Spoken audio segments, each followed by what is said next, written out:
All right, everybody, welcome back for another sketching video.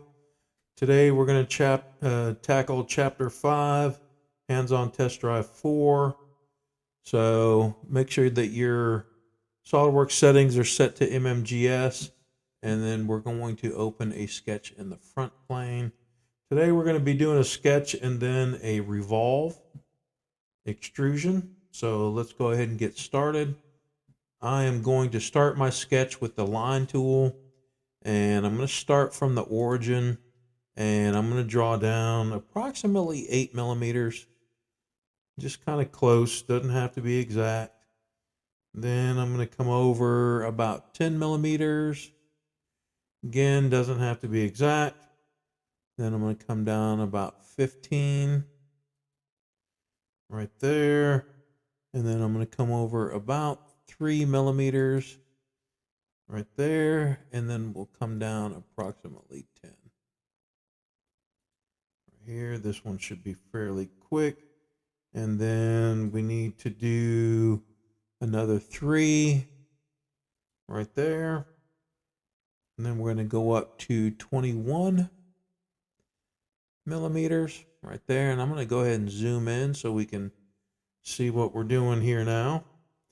And I'm going to go out horizontally about 2 millimeters. Click and go up about 2 millimeters.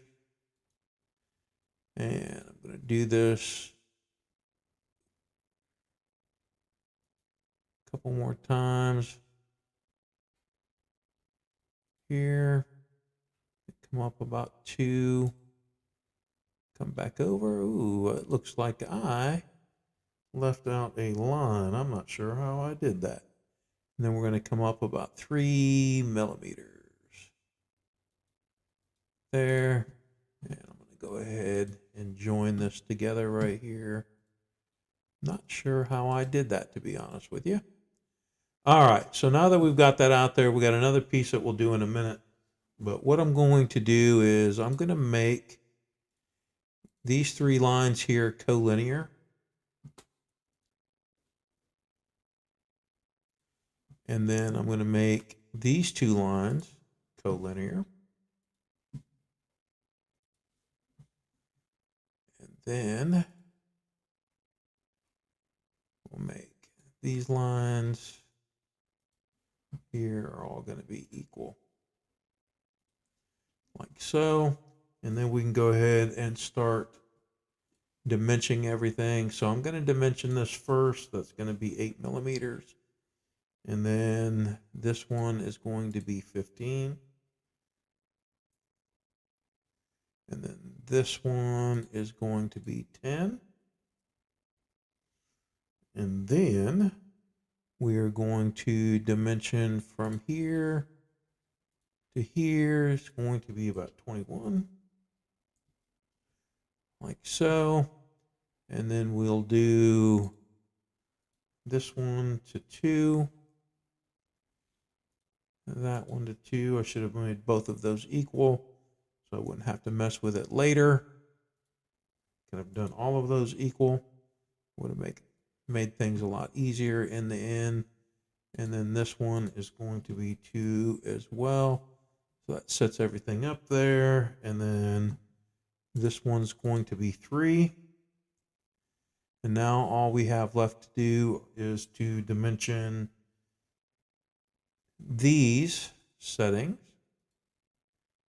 So we'll set that to 10. And then we'll do to this one.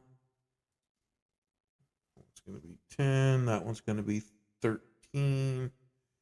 And we'll say 26 divided by 2, which is going to be 13. But, you know, still want to make sure that we're right?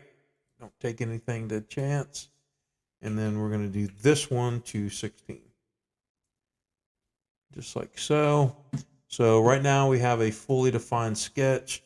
And the only thing that we have to do now is I'm just going to do a 3-point arc. And I'm going to do it from here to here. And I want to be about 50, roughly. And then we're going to go ahead and radius that 250. Like so. We are fully defined now. Everything is locked into place. And we're going to do a revolve. So I'm going to go ahead over here to revolve boss base. And I'm going to set my axis of rotation to right here. And I'm going to hit my green check mark. And we're done. I love it when a plan comes together. All right, so let's go ahead and save this. We're going to make this. Oops. Turn off the cap locks. So this is going to be chapter 5. And hands-on test drive number 4. Yep, we put a space in there. Like so, and we'll hit save, and we are saved. If you have any questions, hit me up in class or leave a comment down below. Be happy to help you out. Hope you enjoyed the video, and I will talk to you later.